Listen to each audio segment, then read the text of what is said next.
Stade Toulousain, Stade Français, c'est le classico du rugby français, mais ce sont deux monuments en difficulté. Les Toulousains restent sur 3 défaites, les Parisiens doivent composer avec de nombreux blessés. Et ce duel mythique oppose le 11e au 7e, mais qui sont revanchards. Ces deux formations sont réputées joueuses. On espère avoir du spectacle. Première incursion dans le camp adverse pour les joueurs de la capitale qui portent le ballon. Julien Dupuis essaie de donner du rythme, il sert Bosman, titularisé à l'ouverture en raison des absences. On avance à force de percussion et surtout de détermination. Le terrain est balayé pour essayer de trouver l'ouverture. Avantage en cours, annonce Monsieur Ruiz. Le buteur parisien en profite sur cette pénalité pour ouvrir le score. 3-0 pour les visiteurs. Duel de buteurs et un premier tournant peu avant la pause. Julien Galland décide de jouer rapidement ce bras cassé, mais il est repris par le capitaine parisien Sergio Parisse. À vitesse réelle, on ne voit pas vraiment la dangerosité du plaquage de l'Italien, mais sur le ralenti, on se rend compte que la jambe de Galland passe au-dessus de son bassin, surtout que sa tête touche en premier le sol. Pour ce geste dangereux, Parisse est donc exclu. Paris est à 14 et Sébastien Bézien profite pour inscrire sa 3e pénalité. Toulouse mène 9-3 à la mi-temps. Les absents toulousains présents dans les tribunes semblent apprécier le spectacle. Le match s'emballe enfin au retour des vestiaires. Le dégagement de Julien Dupuis sur ce par-dessus, c'est récupéré en 2 temps par Julien Galland, et là c'est en mode bulldozer qu'il se transforme. Le 3e ligne toulousain efface John Ross, rafute Julien Arias, mais sur les fesses, Julien Dupuis donne après contact sur ce plaquage. Un service pour Alexis Palisson qui tape par-dessus Bosman. L'accélération de l'ailier, le premier essai au grand désarroi de Jérémy Saint-Zel qui lève les bras au ciel.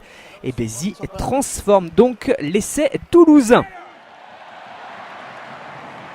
Gonzalo Quesada souffle comment réagir à 14 contre 15 en faisant preuve de courage, de solidarité et de détermination, en profitant aussi d'un carton jaune contre Bézi pour jouer à 14 contre 14 et en se reposant sur un bon ballon porté sur Rémi Bonfils et sur l'expérience d'un Pascal Papé pour conclure en force. La vidéo montre bien que le 2e ligne parisien aplatit sur la ligne. L'essai est validé, le match est donc relancé. Bosman cherche des solutions, mais c'est bien le Stade Toulousain qui repart de l'avant, qui choisit la pénale touche à un moment charnière, met en place un maul pénétrant. Après cette prise en touche de Richie Gray, on s'organise, on trouve de l'avancée. Et Thierry Dussautoir inscrit le 2e essai des Hauts-Garonnais, celui qui permet de faire un petit break. Le maul pénétrant efficace et décisif. Sauf que le Stade français n'aura jamais abandonné, n'aura jamais lâché. 2 minutes après la sirène, continue de jouer en pylône. Une défense regroupée et mobile.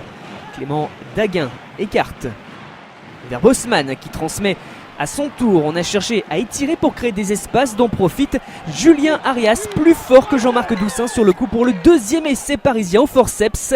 Meyer Bosman transforme à l'ultime seconde et permet à Paris de décrocher in extremis le bonus défensif. Mais c'est bien le Stade Toulousain d'Hugo Mola qui s'impose et se rassure devant son public. Le Stade français ne repart tout de même pas bredouille de ce déplacement.